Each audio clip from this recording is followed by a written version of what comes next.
మీరు అందరూ అనుకున్నారన్న బండి సంజయ్ అన్న బాధపడుతుండు.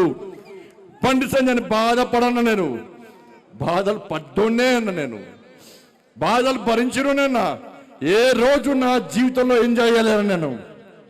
నేను ఏదైతే జెండా పట్టినో అప్పటి నుంచి నేను పడ్డాయన్ని కూడా కష్టాలే అన్న, నేను పడ్డంత కూడా బాధలే అన్న, నేను పడ్డంత కూడా ఇబ్బందులే అన్న. కానీ ఏ రోజు మీకు బాధలు చెప్పుకోలే అన్న. ఈ సమాజమే నా కుటుంబం భావిస్తున్న తరంలో నా కుటుంబం మీద రాలేసి నా కుటుంబాన్ని బజార్ పాలు చేస్తే తప్పు నాదన్న. మీ అందరికి క్షమాపణలు నేను చెప్తున్నాను. ఎందుకంటే నా కొడుకు టైం ఇవ్వలే, నా కొడుకుతోనే మాట్లాడలే. మీరే తమ్ముళ్ళు అనుకున్నా, మీరే కొడుకులు అనుకున్నా, పొరపాటు చేసింది నేనన్నా. నా కొడుకు టైం ఇవ్వకపోవడం పొరపాటు నేను చేసినన్నా. నేనే నాకు తప్పు చేసింది. నేను క్షమాపణలు చెప్తున్నాను మీ అందరికీ. కానీ తప్పు ఇవ్వకుండా బయటకు వస్తానని నా కొడుకు నాకు మాట ఇచ్చిందన్నా. తప్పకుండా వస్తాను మాట ఇచ్చిందన్నా. నిజంగా తప్పు చేస్తే నా కొడుకును కూడా నాకు క్షమించన్నా, ప్రసక్తి లేదన్నా.